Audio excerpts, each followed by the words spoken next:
I'm gonna be honest, I am not sure where to start this video.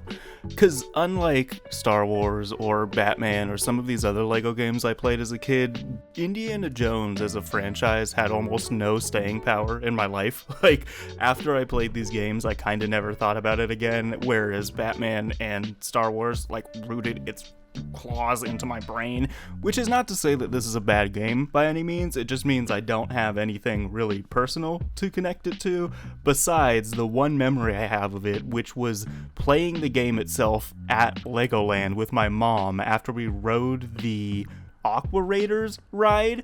Yeah, the Aqua Raiders ride. And I see, I wrote this into the script. Like, I put this part in the video where I was like, okay, we rode the Aqua Raiders ride, and that's a kind of relatable memory to some of you if you've been to Legoland. Apparently, this ride was not Aqua Raiders. Everything that I find is telling me that this was just a generic water ride, but come the fuck on, it had to be Aqua Raiders. It had to be Aqua Raiders, because look at it.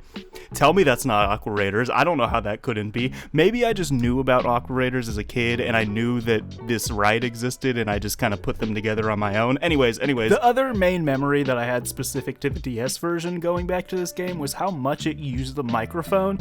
That's a really interesting thing this game does that I don't see done in a lot of other DS games. This one actually lets you use the microphone, but not as a microphone. Because the mic on the DS was so shitty, what they ended up doing on most games was just using it more like a breathalyzer, where it's just detecting audio peaks instead of actually recording sound. And it's kind of a jank method if I describe it like that, but it works really well to give the effect that you're like blowing your character up. Blowing wind onto your character, where like there's sections with fans, or you have to blow out torches or blow up rafts, and in all these applications it works really convincingly, and it's actually a really cool use of the hardware that I don't see done in a lot of other games. And the very last thing I want to say in this kind of intro section before getting into the game that I remembered playing as a kid is just how violent this game is. Not in the sense that there's a lot of graphic things going on, but just compared to the fantasy world of like beating up a dude who uses freeze rays and shooting lasers at robots, you are using what appears to be modeled after an actual Colt revolver to end humans' lives. And there's mini games where you're like scalping monkeys and taking their brains off and freezing and then cooking them. This game does not fit into LEGO's current like TOS or understanding of their brand. It's really weird. And the last thing that I have to say for this kind of unscripted just yapping section is I looked up this game on eBay and it's only $5, or I guess it was GameStop, but it's only $5. Like, okay, I'm gonna say it, this game's worth more than $5. Put some respect on this game's name, and like, this makes sense to me, that makes less sense to me. What did people think of this game in the past? Because these are old reviews. Horrible. 1 out of 10, 1 out of 5. Horrible. Everything is stupid about this game. Graphics, GRAFICS, sound, and gameplay is stupid. Don't waste your money on this one. Buy one of these games, not this. There is no list provided. One person found this helpful. Alright, let's do the little history set. Class is in session, boys. Sit the fuck down. It's history time. This one I have way less history to talk about. It's made by TT Fusion, same people as the last one, same people as every other one in this series. This game kind of stands out though because it's the first time that we start to see some of these parts being recycled, like the bones from LEGO Star Wars, the complete saga on the DS were very obviously just repurposed in this one. But I think that's great because we had a solid base, there was no reason to reinvent the wheel, but the result of that is that all of these games end up feeling really similar and have a lot of similar quirks and share a lot of development history. So this section in the history is just going to keep getting shorter and shorter in each one of these videos because it's going to be the same thing of it was made by TT Fusion using the same engine. Okay, next section, let's go. I guess that's the video then. Okay, I did not know. How hard? I didn't know that I already 100%. I don't think I even tried to. I think I just played this game enough that I got that. I remember that you could get outside here. I like this game a lot. It's a good one. It's It's one of the good ones. This game opens up with a cutscene that's actually taken from the console versions of the game, which is a trend that we see come back in these other DS games. They just started taking the console cutscenes, which I don't hate because they're higher quality. I just kind of miss the charm of the weird DS ones. Getting into the actual level, it's a pretty basic thing that just introduces you to the characters, some movement. If you've noticed by now, the graphics of this video and like the quality is a lot lower than my other ones. That's because I actually recorded this on the real hardware, but there's a reason for that. On the DS, you can actually swipe on the bottom screen to do a bunch of actions like this, like using the whip or digging up things. That's so much more fun. Swiping it is so much better than using a mouse. Oh my god. And to that point, I just did not want to play this game on an emulator, and the biggest reason is there's another thing. I mentioned the blowing. This is the main reason that I wanted to actually play this one on the DS and not on an emulator. That's pretty cool. That's pretty cool to me. You get other applications like blowing up the rafts like I mentioned, but this is the reason that you're seeing lower quality video, is because You actually... You gotta blow for a while. if I decided not to record on the actual console, I wouldn't have been able to do a lot of those things that just make this game so unique and interesting. I like he's holding it like it's gross. Like it's in the tip of his... Well, there he's just kind of holding it like it's blunt. I don't... pass that shit, dude. Moving on to talk about the actual level. As you may have suspected, because if you've seen any Indiana Jones movie, this is the intro to the first movie, which is one of the best just scenes in cinema. I know that's been said a million times, but every time I watch it, I'm just like, this is peak filmmaking. This is so good. So you gotta use your brain for this game a little bit. You know, sometimes you gotta open up that third eye. Like, this game isn't for the simple-minded. This is for real free thinkers. This level is actually one of the more visually interesting ones, in my opinion. It starts off outside in this jungle with some cool water areas, actually, like this area where you got to blow up the raft, you get to go behind a waterfall, which is in the console version. I thought it's cool that they had that here too. Then you move inside the temple with some really interesting traps, like these panels that move back and forth out of the wall that you have to dodge and then jump on top. Kind of reminds me of Droid Factory, so I fuck with that. And the last and probably coolest part of the level is that you actually get to run away from the boulder in a little mini game. And I'm just gonna sometimes when you're making art, you do it for other people and sometimes you do it for yourself. And this is purely for me. I'm just gonna show off the fact that I first tried the boulder section. I'm just flexing a little. That just made me feel good. Okay, moving on. Next level. The next level opens up with a section at Marion's Bar up at this snowy mountaintop, which I thought was always kind of cool as a kid because it's one of the few sections where you get to actually be in a snowy environment. It opens up in her bar as it's burning down with a little short boss fight type thing against this character whose name I cannot remember. Ow, it's the same sound. Ow. Bitch. Yeah, the only thing I remember this guy for is that he burns his hand on this little amulet, which is also in the Lego version. And unfortunately, that bar section is the most interesting part of this level, because once you go outside, it's kind of just traversing the side of the mountain. It's kind of cool that there's a snow environment, because like I mentioned earlier, this is the only one of those in the whole game, but beyond that, this level has very little to offer, honestly. But the next one is one that I actually remember very well because I played it pretty frequently. I loved this level as a kid, not because it's actually that great of a level. It's not bad. It's just the environment of it with the palm trees and the sand, and as I'm learning through these videos and through the Star Wars ones, if you give me like a desert area with just a little bit of vegetation, I'm gonna go crazy and love it, and this hits that mark. But more importantly, it introduces one of my favorite mechanics in this game, which are these monkey panels. So I assume what this is that the girl has a pet monkey and the girl goes away and the pet monkey comes out. But what I want it to be, and what I imagined it as a kid, and what I'm gonna choose it is that you turn into a monkey. She just has monkey powers. I wish you could play the whole game as Monkey, because Monkey's got good movement. Monkey's got some shit going on. Monkey can stunt on these hoes in a way that, dare I say, no other character can. See that way he jumps? You think he can't do backflips over you? Yeah, and the only thing that the monkey does is let you climb up vines sometimes, but other than that, it doesn't jump higher, doesn't do anything else. I just thought it was cool as a kid. And this isn't the first level they're in, but I think it's the first level I want to mention it. There's a mechanic that's really, really common in this game, and it is these blue bricks. Basically, you find a panel somewhere on the ground like this one, and you find 3 blue bricks nearby that you have to place on the panel. If there's a will, there's a way, and goddammit, there's a will. These are used for a variety of puzzles, from basic things in story mode to get through doors to more complex things like the Minikits later in the game. Holy shit, I've been talking slow and like low in this section. Okay, pick it up. I am not sure how I feel about these blue bricks. I'm kind of torn on them because on the one hand, it gives you a reason to explore more of the environment and kind of slow down and look at the area that you're in, but on the other hand, it feels kind of like a lazy artificial extension of the game. So I'm leaning towards not loving them, but I don't know. I like this niche of... you were in the way. I am like I'm like your unemployed friend FaceTiming you in the middle of the day. Like you're at work in the grind, looking through spreadsheets on your grind, and then I call and I'm like, hey, did you know in Lego Indiana Jones you can blow into the microphone?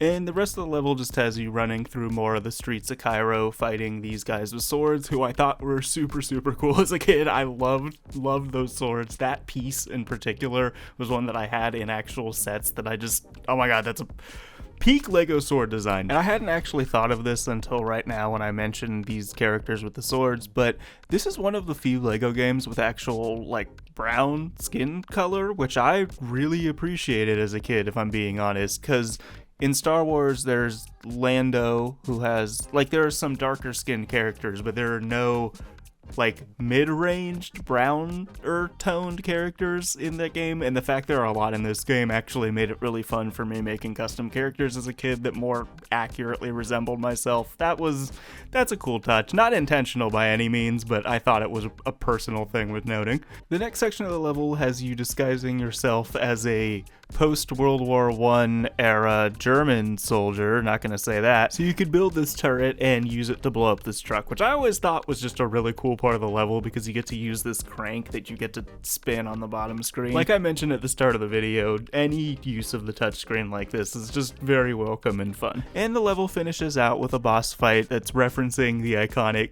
scene with the sword spinning and him pulling out the gun. I love this fight not just because that scene is awesome, but also because it gives you some parts that I found very useful for my custom characters in this game. Oh, I loved that. I loved how fruity they jump. Let's go, wah! I love how they're just like, oh my god. This level has us exploring the temple that the Ark is actually located in, starting on the surface before we move down into the temple itself. This level is kind of boring, but pretty cool to me just because I do have this set in real life. Cool set. My biggest takeaway from this level though is that, oh my fucking god, they like using the blue bricks in this one. Like, Jesus, every single room uses this blue brick panel. We could do something else. I had to make you go up the stairs because that's game design. If the player hated doing something once, they're gonna love doing it 3 times. Other than that, like, offensively lazy game design, which is funny to say about a DS game as if they give a shit. The other thing that I note about this level is that you actually get to fight these mummy characters that you unlock as a character later, which is very unique and cool because playable skeletons are not very common in these Lego games. There's living skeletons in this game? No one told me there was living skeletons in this game. Oh shit, is this like the only cool implementation of the blue brick?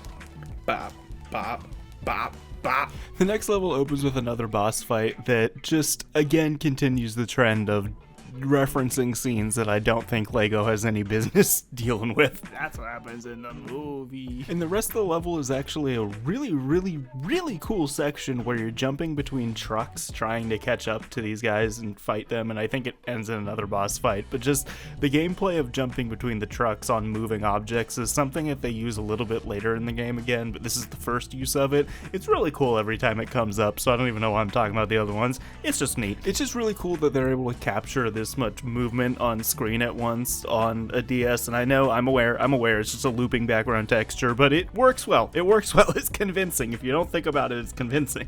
And for the finale of this episode, we actually get to see the opening of the Ark. Most of this level is just you navigating the inside of a German military naval base, gotta be careful there.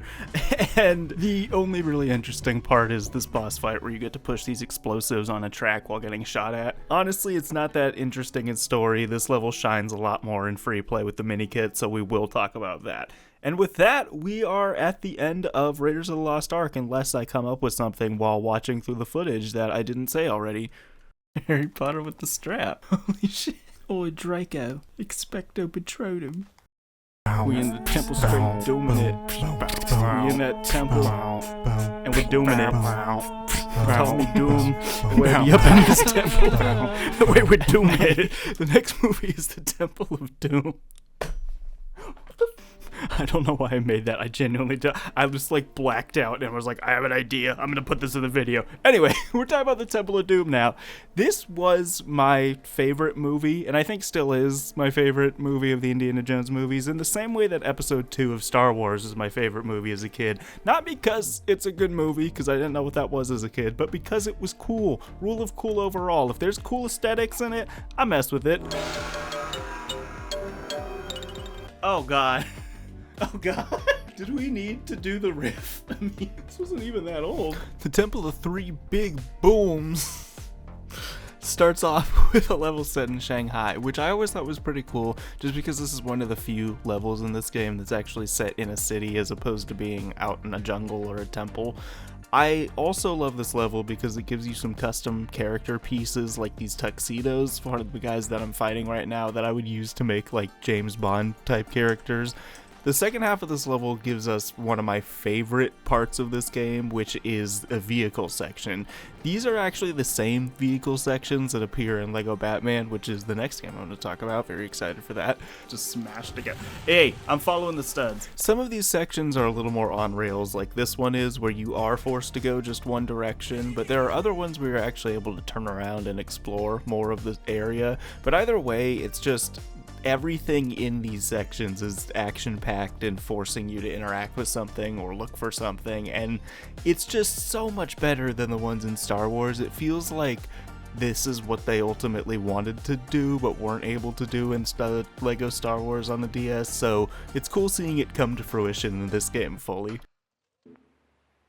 And speaking of vehicle sections, that's what this next level opens up with. I guess it's a vehicle, you're sliding down a hill in a ride. That's a vehicle. It's the same thing. This is actually one of my favorite moments in the entire game, just because it's so fast-paced and engaging. Like, the main objective is just that you're trying to dodge things and get to the end of the level, but you also have this side objective of running into these snowmen. It starts off outside in the snow area before you go inside a cavern and then eventually exit again. The environments are varied, it's constantly throwing stuff at you and forcing you to react. I just love these so much. It almost reminds me of like Subway Surfers or Temple Run, where it's just a constant runner. I specifically love this section at the end where you're trying to like ride just along the ridge of this cliff and not fall off it. They know what they're doing, and they just made this area so fun. And unfortunately, the rest of the level kind of couldn't keep up with the hype that it started with, but I will say there is this cool section where you have to almost Frogger across these logs, and I always thought that was pretty fun. Other than that, the rest of this level is not super interesting, but that's totally fine because they open with such a banger. This next level is another one that I remember really liking as a kid. Again, just kind of because of the aesthetic. Oh, and look, it kind of looks like Naboo, so it checks out. And there's something that's been in the game already, but is very prominent in this level, so I'm going to mention it here, and that's these weapon pickups. At some point in playing the game, I was thinking, like, why doesn't Indiana Jones have a gun or a weapon or something, because like he does in the movie? But I realized the reason is they have so many of these weapon pickups around the map where you can pick up rifles or swords, and I actually think that this is a bit more Indiana Jones than if he did just have a weapon on him, where you have to be more resourceful and actually search the environment for things to use to your advantage. I don't know that they put that much thought into like the character building, but it's cool nonetheless. Related to the weapon pickups, there is a room in this level that's just so fun because it's got a big dining table covered in silverware and plates that you get to break individually with this sword. This is a lot. Oh, no.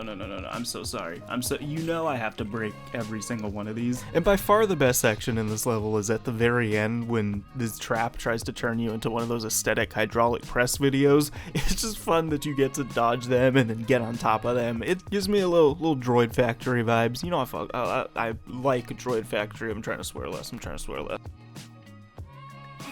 I swear to God. Okay, and I know it's gonna sound like I'm just like dick riding or overhyping this movie. I swear I'm not. It's actually this good. But this next level is just continuing the greatness that is this movie. This level takes place in the aforementioned Temple of Doom, and I've avoided saying this word the whole time because I feel like I said it too much in the Star Wars videos, but it has a lot of verticality that's really interesting. The main area in this level, which I think has kind of just cool design, is this elevated area with these two gaps on either side of it.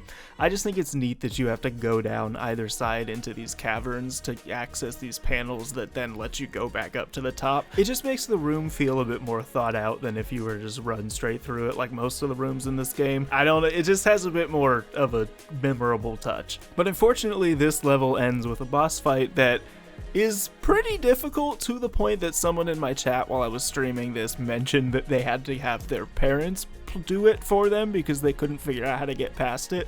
The level after this, I think, drove me insane as a kid. I can't beat it. This part, my dad had to beat it. Yeah, I'm back. Yo, pause. In the other game, I tested this. The droids wouldn't shoot kids. In Star Wars, they wouldn't kill kids. This game has no chill. Adult, child, it's a target on sight. The basic premise of this fight is that Indiana Jones is mind controlled or poisoned. I don't remember which. It's been a moment since I've watched the movie. But you have to swap between him and Short Round because you need Indy's whip to get up to this crank to try to help. Not Marion, the girl that's in this movie. The blonde girl. I should look up people's names before I do these videos, but I don't. Whatever, we're moving on. Basically, you need his whip, however, he keeps getting mind controlled, so you have to swap back to Short Round and then knock over Mola Ram. And then you can control Indy and actually go up and start moving the crank to save Willie Scott. The problem with this is that there's enemies spawning at the same time, and if you spend too much time fighting those enemies, Mola Ram will stand up and start controlling Indy again, so you have to restart the entire process. It can be very frustrating. Oh, I see why this is annoying. Thanks for the North. Talk about a hard game as a kid. Okay, hold on. Is this what we're doing? Oh, I see what you're talking about. Wait, he's gonna get. Oh, I can't start talking. Go. Sorry, I just gotta lock in for a second. I gotta lock. Oh my God. I'm swiping, brother, I'm swiping. Ultimately, it's not that difficult once you figure it out. It's just the timing of it is kind of hard. I think this is a pretty cool level overall, and I am not rating them, but if I were, I would rate this one highly. The next level was one I was really excited to come back to because I remember it has this minecart section at the very end, but coming back to it, even the first section is pretty interesting. I mentioned earlier that a level reminded me of Droid Factory from the Complete Saga, but this one even more reminds me of Droid Factory because it actually has a conveyor belt and like these things coming down. It pretty much like Droid Factory. It's like shitty Droid Factory. Timu Droid Factory.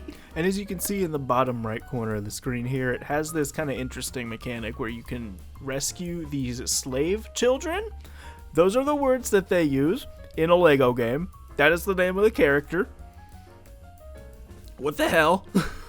Wait, Slave Child is fucking crazy. The character I just unlocked is called Slave Child. This is a Lego video game.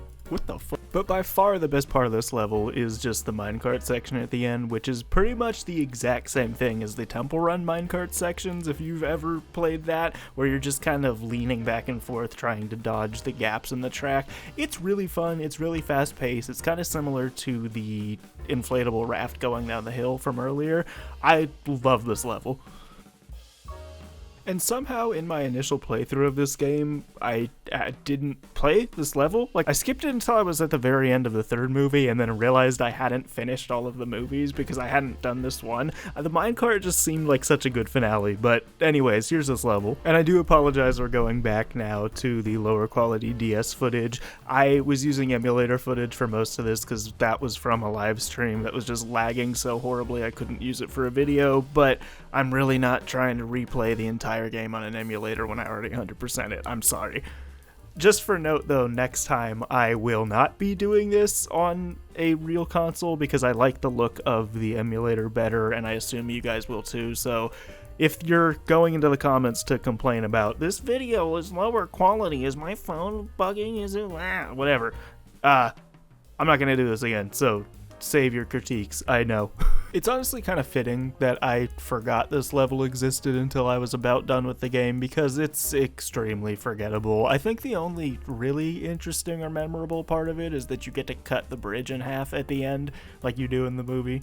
Like you did in the movie. You were there. But yeah, I honestly don't mind that 1 out of the 6 levels in this movie was kind of a dud because the rest of it was just so good. What do you think, you're gonna get another freestyle acapella rap?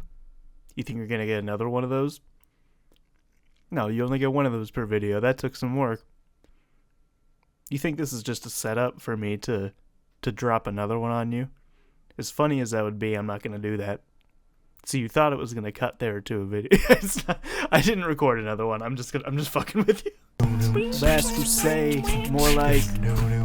Hey, run that beat back. It's my last crusade. Last crusade, hand grenade. Gonna get spade.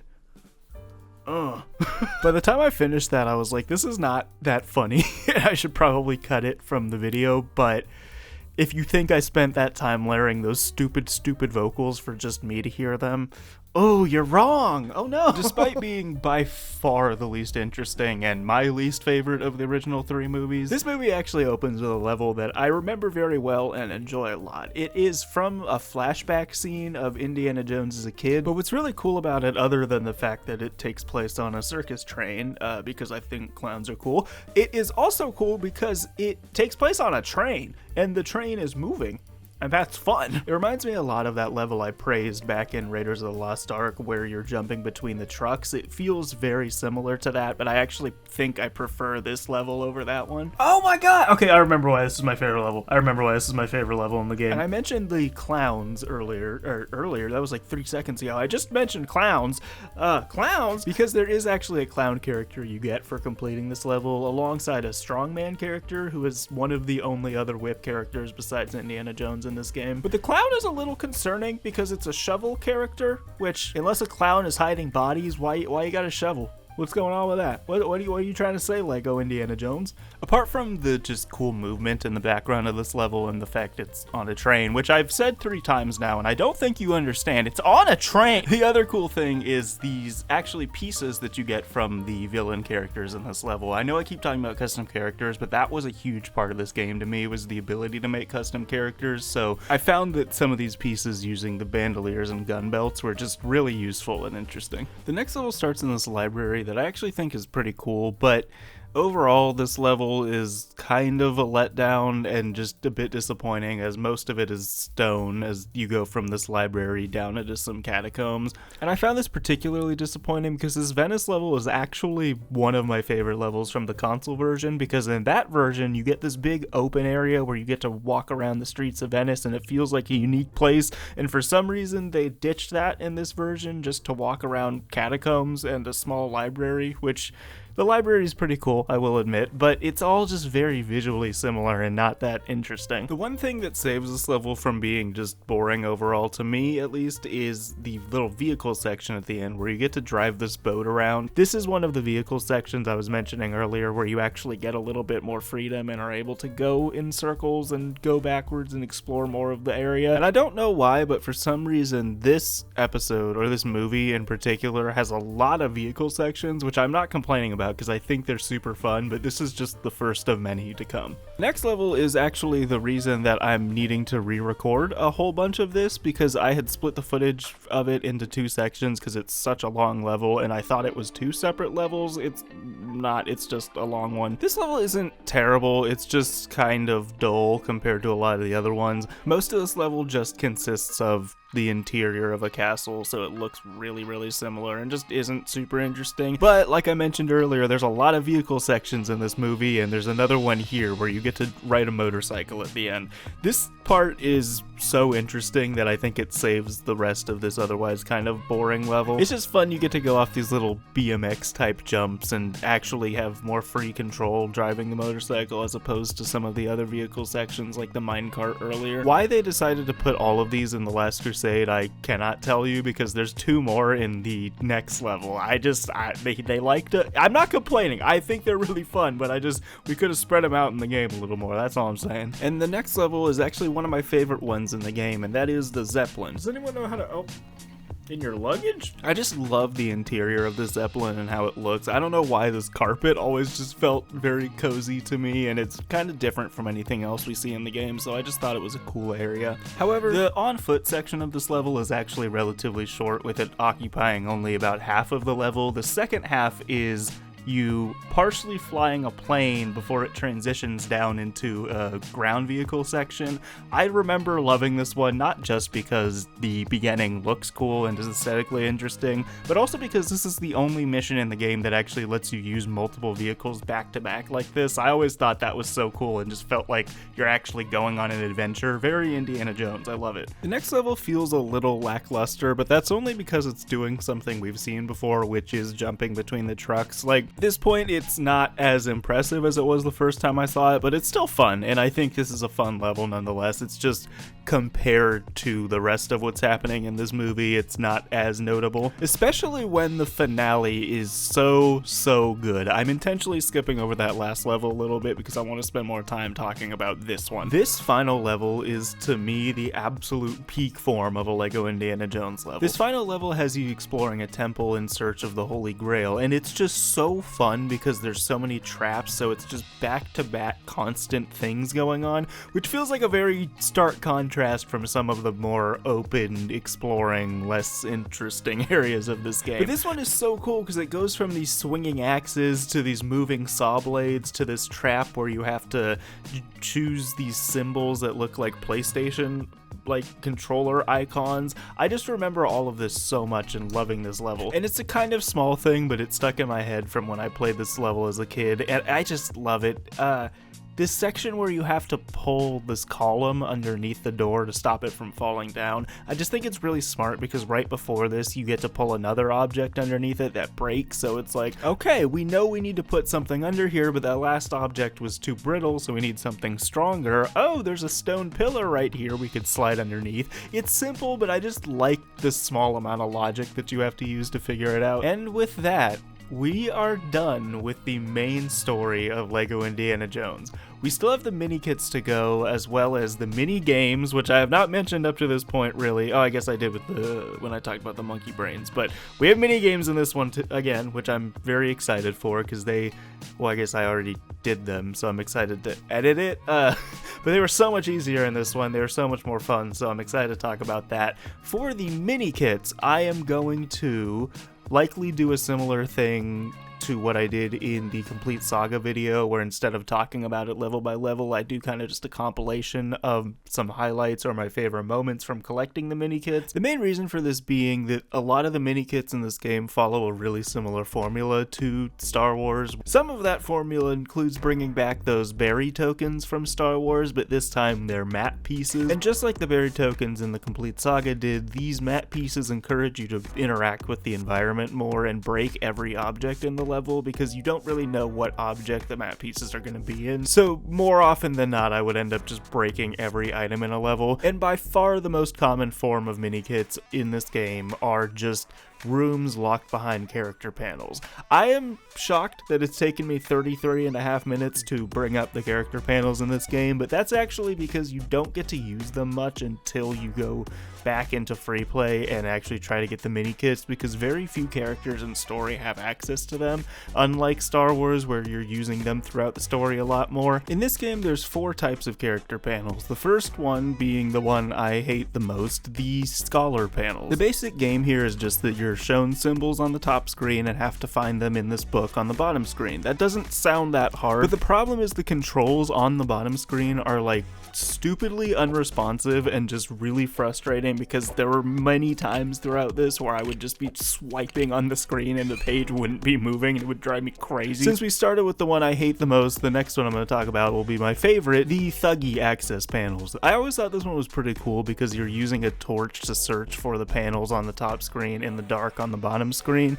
It's pretty simple and I never found this one to be too frustrating or take too long, but just the idea there is pretty creative. Up next we got the military access panels, which are pretty simple. There's just 4 rows. Again, you're shown symbols on the top screen, have to match them on the bottom by rotating this thing that kind of looks like a combination lock. It works because most of the time you're opening doors doing this, so it makes sense that it feels like you're opening a lock. It's just not as interesting as some of the other ones. And up last we have the BOTCS, Brothers of the Church. I don't know what that actually stands for. I didn't watch Last Crusade as an adult.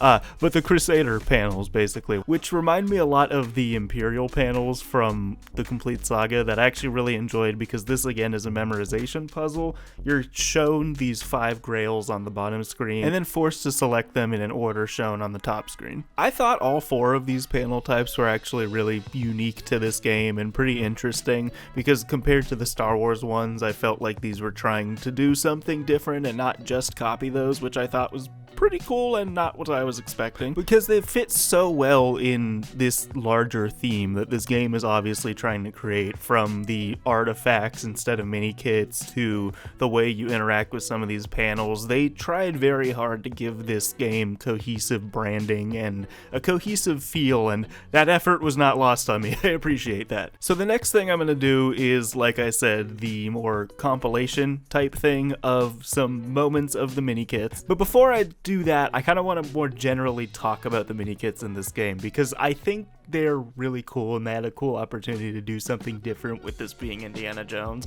First of all, they're visually different and they're not called mini kits. In this game, they refer to them as artifacts, which just ties in so much to the Indiana Jones theme. And it's a little thing, but I just like that you're finding these gold pieces out in these caves and in the jungle and in these temples. It just fits the vibe of the game so well, as opposed to having a weird out of place white canister. But the process of actually getting these artifacts was not too difficult. It was pretty chill for most of it, except for one major thing that upset me on just a few mini kits, but it was enough to irritate me. And it is the weird hit detection on certain objects. There are some mini kits in this game that are hidden inside objects. Very simply, you just have to break the object and then you can build a mini kit. That seems easy, right? You would think, but not all of the objects are able to be broken at every angle, so sometimes you have to spend time trying to swing a certain weapon at a certain angle so you can hit the right thing. And sometimes I would miss objects because I would spend time punching at them and then assume that they're unbreakable, just to find out that you actually have to shoot it from a specific angle where the pixel intersects with the thing. Nowhere was this worse or more apparent than at the front of this train on the clown train. I had to reset this level multiple times because I was one mini kit off and I could not find it, and I went past the area it was at multiple times. So many times, in fact, that one of the times I soft locked the game in this area and had to reset it. But as such, this cigarette's making me feel a little bit buzzed.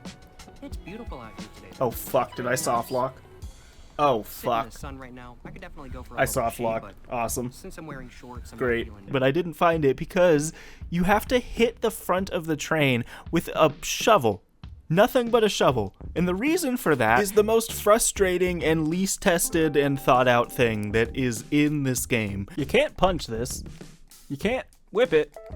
You can't really shoot it. Maybe if you have to... The only way you can hit that is by doing that, because this shovel has a scoop attack there. Oh my god. This object is at a specific angle where you can only hit it on the second swing of this shovel combo. Every single other weapon in the game will miss except for the shovel on its second swing. What? The only reason I was able to figure this out is because thank you seriously to WK Games, is this obscure channel that I keep watching videos from, who is the only person on the internet who has done video playthroughs of these DS games, and sometimes I'll have to reference their stuff, and this was one of those times, because there's no way I would have figured this out. There was one other notable example of this where you had to break a specific, like, window shade or something that was in a weird spot that I couldn't hit, but other than those couple examples, it was mostly a fine process getting the Minikits artifacts, and it was actually pretty chill. So much like the last episode of this series, I'm just gonna do a kind of chill edit. So bing bop boom, let's get ready for that. Didn't have a transition loaded, sorry. Oh! Wait, that's so fun. I never knew that. If you are holding this blow dart, or like the blow spear thing, and you blow into the console, that's so cool.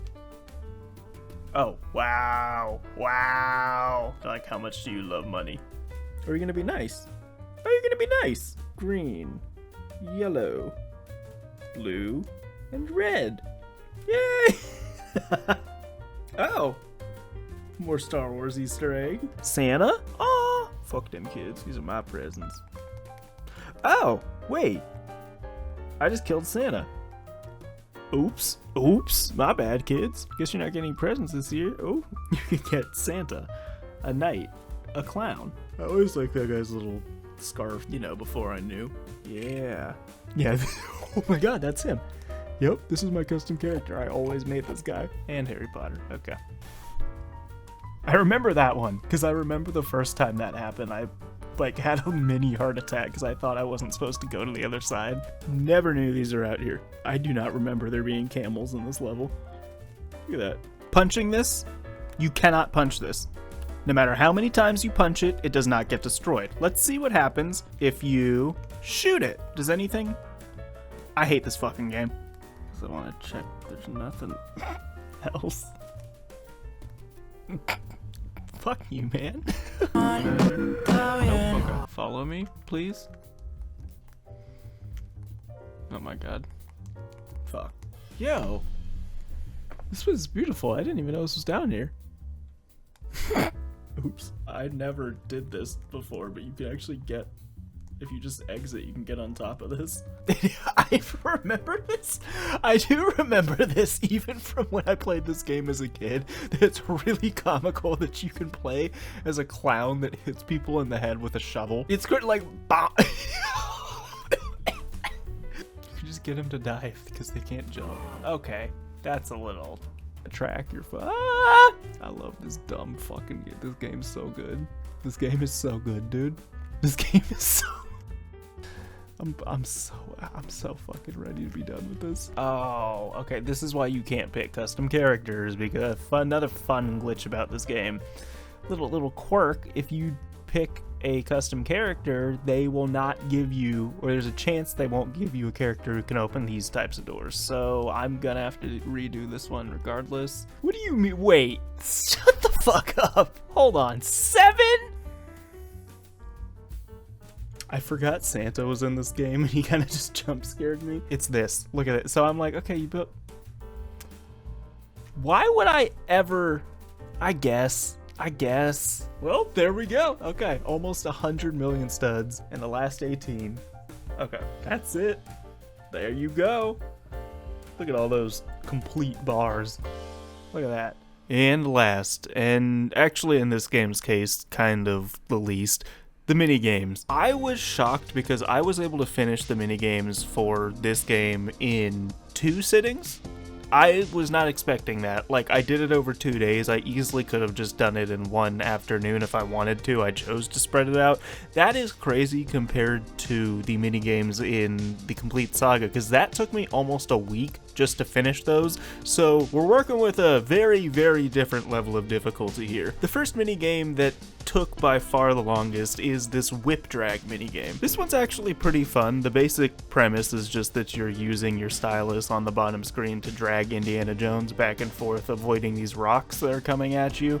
It's not too hard in concept. The problem is, like many of the minigames in LEGO Star Wars, this just goes on for so long. Like some of the minigames in LEGO Star Wars, there's both a timed mode and a survival mode, or sorry, there is a level-based mode and a survival time-based mode.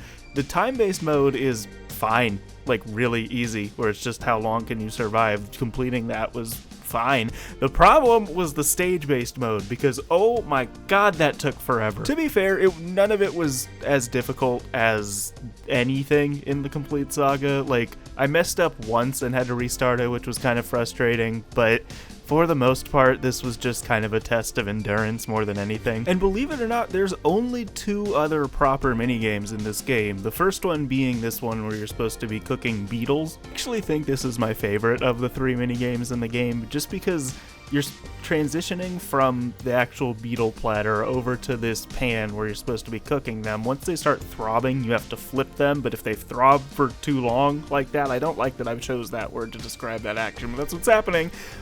You have to move them over to these leaves and place them properly, or he smacks you and gets mad. It's just like an episode of The Bear, but with less smoking and more beetles. As you can see there, I messed this up on my first try, but once you get the timing and rhythm down of this minigame, it's actually really fun, and I enjoyed it quite a bit and was able to do it on my second try. Actually, wait, that's not correct. I was just short of doing it on my second try. You see, I got an A-, because I realized there's a weird thing where if you time them all correctly, but you take too long, like if you cook every beetle but do it in too long of a time, you lose out on this time-based multiplier and your score is never going to hit an A+. So the actual strategy is to intentionally fuck up half of them just to save the time on the clock and then use that for your multiplier. It's really weird, but that's how I was able to get an A+.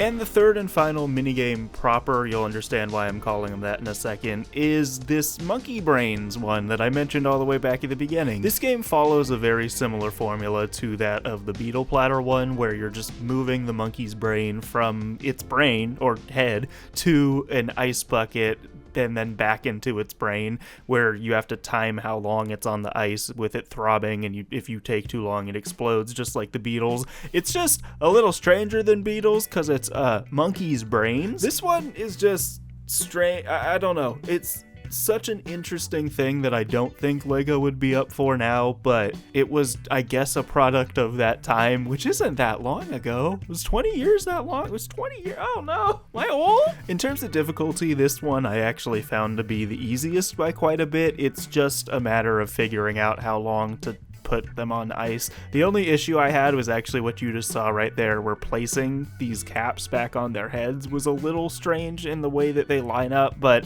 other than that, this one was kind of a breeze. I did it on the first or second try. And if you've been inquisitive, or I guess insightful enough to realize that there's a lot of gold bricks missing, I'm going to tell you what's going on. There are 17 gold bricks that you get from completing these minigames. But I hear you saying, how could this be possible if there are only 4, including the survival mode of whip drag, 4 minigames and 17 bricks? Well, the answer to that question is there is another minigame I have been holding from you. We're done with that character. I'm not doing that anymore. There's one more minigame, and it is this very simple, just like, not a jigsaw. What is this type of puzzle called? It's pieces and you slot them into a shape.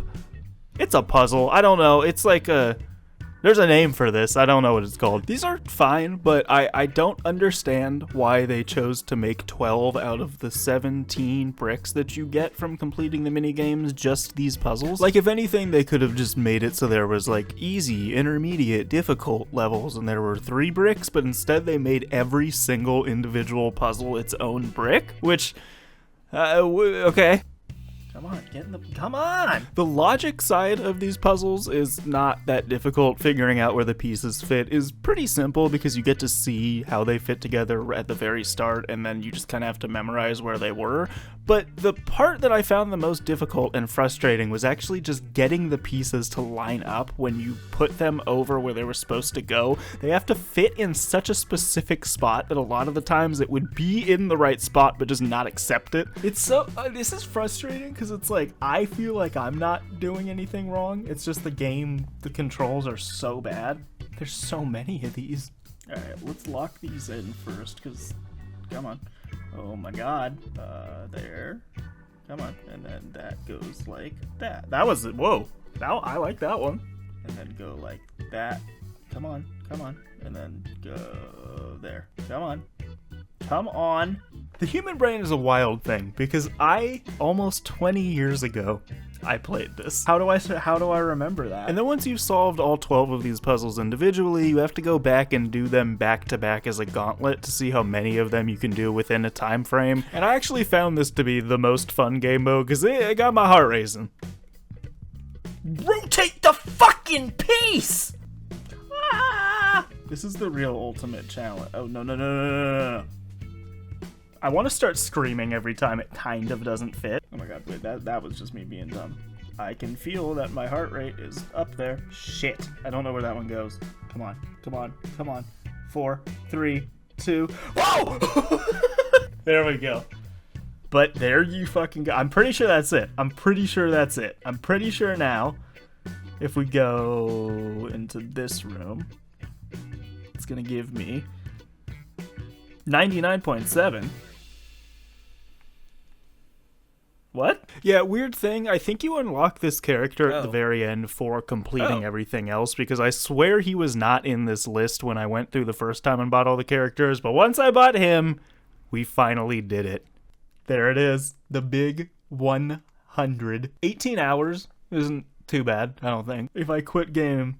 Yeah, both 100%. Both save files on this cartridge are 100%. Legit. Neither one of these I use cheats. I'm just a psychopath. Okay. I stopped recording for a second and I just kind of started laughing to myself. I was like, I finished it. And I'm like, why didn't I show that on camera? I felt like I had no reaction when it happened, but it's... I'm actually excited. Thank you guys so much for being patient with this one. I know it was about 3 months, 3-4 month gap, which is about the same distance between the first 2 LEGO videos, but that is too long. I want to spend more time on specifically these videos and get them out faster, because if you're not here for the other DS stuff I'm doing, I'm so sorry you had to wait this long. These longer videos just take a lot longer to make than the ones where I'm streaming, but this is what I wanted to do on this channel initially. This is what I made this channel for. The streams are fun and I'm definitely going to keep them up, but this higher quality, longer form stuff is really, really where my heart is at and what I want to keep doing. So I'm sorry this one took so long. There's going to be more in the future. Thank you so much for watching, and I hope you have a good rest of your day, or night, or whatever. I hope you're doing good. I hope you're doing well. See ya.